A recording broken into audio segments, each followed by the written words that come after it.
Titanic unsolved mysteries. समुद्री तल दफन एक ऐसे इतिहास के पन्नों में दर्ज एक ऐसी दुखद घटना जिसने संपूर्ण विश्व को हिलाकर रख दिया। यह घटना उस जहाज की है जिसे सदी का सबसे विशाल और कभी न डूबने वाला जहाज कहा जाता था। इसका नाम है RMS टाइटैनिक। दोस्तों, टाइटैनिक की कहानी शुरू होती है 19वीं शताब्दी की शुरुआत से। उस समय जर्मन और ब्रिटिश में होड़ मची थी बड़े बड़े जहाज का निर्माण करने की। इसलिए ब्रिटेन सरकार ने एक ऐसा जहाज बनाने का फैसला लिया जिसकी सजावट और कद एक आलीशान महल से भी बड़ा हो, जो इस नदी का सबसे बड़ा जहाज कहलाए। इसलिए ब्रिटेन सरकार ने व्हाइट स्टार लाइन कंपनी को जहाज बनाने के लिए करोड़ों डॉलर का लोन दिया। इसके बाद 31 मार्च 1909 में नॉर्थ आयरलैंड के बेलफास्ट में शुरू हुआ टाइटैनिक का निर्माण। लगभग 15,000 इंजीनियर और कारीगरों ने 3 साल कड़ी मेहनत करके पानी में चलता एक भव्य और आलीशान जहाज तैयार किया। इस जहाज को 16 अलग अलग कंपार्टमेंट में बनाया गया था जो कि पूरी तरह से वाटर टाइट थे। इसकी इसी खूबी के कारण ही इसे अनसिंकेबल जहाज कहा जाता था। 2 अप्रैल 1912 को टाइटैनिक बनकर तैयार हो चुका था। इस जहाज की भव्यता का एहसास जितना बाहर से हो या अंदर जाकर वो दुगना हो जाता था। व्हाइट स्टार लाइन ने जब यूरोप और अमेरिका के बीच टाइटैनिक की सेवाओं का ऐलान किया तो लोग इसकी पहली यात्रा के लिए रोमांचित हो उठे। 10 अप्रैल 1912 को टाइटैनिक 920 यात्रियों के साथ इंग्लैंड के साउथहैम्पटन से न्यूयॉर्क की तरफ निकल पड़ा। कहा जाता है कि जिस समय टाइटैनिक अपनी पहली यात्रा के लिए तैयार था तब इसे देखने के लिए 1 लाख से अधिक लोग बंदरगाह पर आए थे। साउथहैम्पटन से निकलकर टाइटैनिक 42 किलोमीटर प्रति घंटे की रफ्तार से शाम को सीवर्ड फ्रांस पहुंचा और यहाँ से 274 यात्रियों को लेकर टाइटैनिक क्वींसटाउन आयरलैंड पहुंचा और यहाँ से भी 123 यात्रियों को लेकर टाइटैनिक अपने अंतिम सफर न्यूयॉर्क के लिए रवाना हुआ। टाइटैनिक जब आयरलैंड से निकला तब टाइटैनिक को उसके रास्ते पर आइसबर्ग मौजूद होने की पहले चेतावनी मिली, लेकिन जहाज के कप्तान एडवर्ड जॉन स्मिथ ने इस चेतावनी पर कुछ खास ध्यान नहीं दिया और जहाज की रफ्तार कम नहीं होने दी, जो कि अपनी फुल स्पीड से समुद्र को चीरता हुआ आगे बढ़ रहा था। रात होते होते कप्तान एडवर्ड जॉन स्मिथ को लगभग 6 चेतावनी वाले संदेश अन्य जगहों द्वारा दिए जा चुके थे, लेकिन कैप्टन जॉन स्मिथ न ही जहाज की रफ्तार कम करना चाहते थे और न ही इस चेतावनी को गंभीरता से लेने वाले थे, क्योंकि कैप्टन जॉन स्मिथ अपने आखिरी रिटायरमेंट और टाइटैनिक की प्रतिष्ठा में एक और रिकॉर्ड जोड़ना चाहते थे। वो टाइटैनिक को विशाल जहाज होने के साथ इस सदी का सबसे तेज जहाज होने का दर्जा भी दिलवाना चाहते थे। 14 अप्रैल की उस अंधेरी रात को कैप्टन स्मिथ ने सुरक्षा बरतने के लिए जहाज के 2 crew member Frederick William Barrett और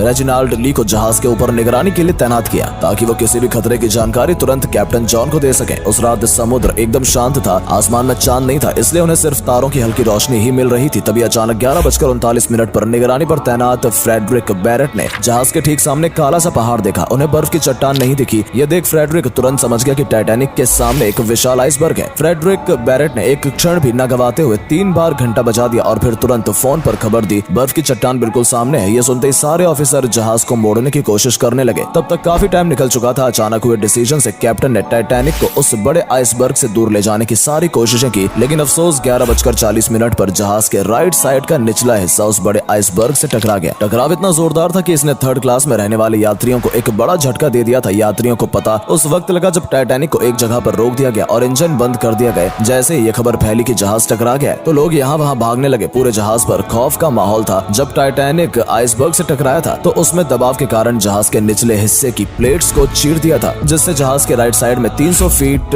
तक के कीलें बाहर आ गई थी। कीलें बाहर आ जाने से आपस में जुड़ी प्लेट सरक गई और पानी तेजी से अंदर आने लगा। वहीं जब जहाज के निचले हिस्से में पानी भरना शुरू हुआ तो 3rd क्लास में रहने वाले सभी यात्री ऊपर की ओर भागने लगे। इस घटना से चिंतित होकर टाइटैनिक के डिजाइनर थॉमस एंड्रयूज ने कैप्टन को बताया कि जहाज के 6 कंपार्टमेंट में पानी भर चुका है और कुछ ही समय में पानी डेक के ऊपर से बहते हुए एक एक करके सारे कंपार्टमेंट में भर जाएगा। इसके बाद सभी लाइफ बोट को बाहर निकाला जाने लगा, लेकिन उस समय टाइटैनिक पर केवल 22 ही लाइफ बोट्स मौजूद थी, जिसकी कैपेसिटी लगभग 65 यात्रियों की थी। लेकिन अफरा तफरी और घबराहट में लाइफ बोट में केवल 28 से 30 यात्रियों को ही चढ़ाया गया। और इस बात पर सवाल भी उठे कि कैप्टन होने के नाते स्मिथ को इस बात की जानकारी थी कि जहाज में कितनी यात्री हैं और कितनी लाइफ बोट्स हैं, फिर भी कई नावों को बगैर पूरी तरह से भरे जाने दिया और इसी वजह से ज्यादा लोगों की जाने गई। उस रात जहाज पर चारों तरफ खौफ का माहौल था, लेकिन इसी बीच वहाँ मौजूद म्यूजिशियंस का एक दल अपनी जिंदगी की परवाह न करते हुए मौत से बेखौफ होकर अपने आखिरी सांस तक संगीत की धुनों को बजाता रहा ताकि मरने वाले अपने आखिरी पल कुछ खुशी से बिता सके। दूसरी तरफ जहाज में 5 से ज्यादा कंपार्टमेंट में पानी भरने के जहाज के आगे का हिस्सा 10 डिग्री तक डूब चुका था, जिससे जहाज के पीछे वाला भाग समुद्र के पानी से ऊपर उठने लगा। लगातार बढ़ते दबाव के कारण 2:20 पर टाइटैनिक बीच से टूटकर अलग हो गया। मात्र 2 घंटे 40 मिनट में कभी न डूबने वाला टाइटैनिक अपनी पहली यात्रा में अटलांटिक महासागर की गोद में समा गया था। इस दुखद घटना में 1517 लोगों की जाने गई। इसमें से अधिकतर लोग डूबने से नहीं बल्कि -2 डिग्री सेल्सियस में पानी में जमने के कारण मारे गए थे। टाइटैनिक के डूबने के 2 घंटे बाद करीब 710 लोगों को बचा लिया गया था। टाइटैनिक के डूबने से लेकर आज तक उसके डूबने के लिए अलग अलग थ्योरी सामने आती रही हैं, जिसमें कोई थ्योरी इस घटना के लिए कैप्टन स्मिथ को जिम्मेदार ठहराती है, तो कोई थ्योरी टाइटैनिक को बनावट और उसमें इस्तेमाल किए गए मटेरियल को घटिया बताकर उसे उसका जिम्मेदार साबित करती थी। लेकिन 2010 में शुरू किए गए एक प्रोजेक्ट के तहत टाइटैनिक के डूबने की असली वजह जानने के लिए शोधकर्ताओं की एक टीम ने लाखों डॉलर के आधुनिक रोबोट्स और हाई डेफिनेशन वाले कैमरों की मदद से नॉर्थ अटलांटिक ओशियन में रडार टेक्निक से स्कैन करके 15 किलोमीटर के क्षेत्र का एक मैप बनाकर टाइटैनिक के हर छोटे बड़े टुकड़ों की 1,50,000 फोटोज और वीडियो इकट्ठा करके टाइटैनिक के मलबे के हर एक छोटे बड़े टुकड़ों का अध्ययन किया और लगभग 2 साल की कड़ी मेहनत के बाद सन 2012 में इस टीम ने टाइटैनिक को वर्चुअली तैयार करके इसके डूबने की असली वजह को जानने का प्रयास किया। टाइटैनिक डिजाइन और उसको बनाने में इस्तेमाल मटेरियल पर कई तरह के एक्सपेरिमेंट करने के बाद टीम ने पाया कि टाइटैनिक के डिजाइन में कोई भी कमी नहीं थी और ना ही इसमें इस्तेमाल किए गए मटेरियल घटिया क्वालिटी के थे। दरअसल इस टीम के मुताबिक रिसर्च में ये पाया गया कि टाइटैनिक के डूबने का मुख्य कारण उसकी तेज रफ्तार थी, क्योंकि तेज रफ्तार से जब आइसबर्ग टकराया तो उससे हजारों टन का दबाव जहाज के निचले हिस्से पर पड़ा और इससे दबाव वाली जगह पर पूरी तरह क्षतिग्रस्त हो गई और फिर जहाज के आगे के हिस्से में 5 से ज्यादा कंपार्टमेंट में पानी भर जाने से जहाज आगे से डूब गया। आज टाइटैनिक का मलबा कनाडा न्यू फार्मलैंड से करीब 600 किलोमीटर दूर 4 किलोमीटर नीचे गहराई में पड़ा हुआ है, जिसकी तलाश एक अरसे से होती रही है, लेकिन कामयाबी 1985 में मिली। उसके बाद से अभी तक 700 से ज्यादा तैराक इस ऐतिहासिक मलबे के पास जा चुके हैं। हालांकि 100 साल पूरे होने से इसके पानी में नीचे की धरोहर में शामिल कर लिया गया है, जिसके बाद टाइटैनिक के मलबे का संरक्षण अब संयुक्त राष्ट्र की सांस्कृतिक एजेंसी करती है, ताकि इसके मलबे को गैर वैज्ञानिक और अनैतिक खोजों से बचाया जा सके। खैर, अभी तो 100 साल ही हुए हैं, हो सकता है आने वाली सदियों में समुद्र से टाइटैनिक की ये निशान भी खत्म हो जाए, लेकिन कोई भी आइसबर्ग उस टाइटैनिक को नहीं डुबो सकता जो करोड़ों अरबों दिलों में तैर रहा है। तो दोस्तों, आपको आज का ये वीडियो कैसा लगा कमेंट करके जरूर बताएं। वीडियो पसंद आया हो तो लाइक करें, शेयर करें। फिर मिलते हैं अगले वीडियो में।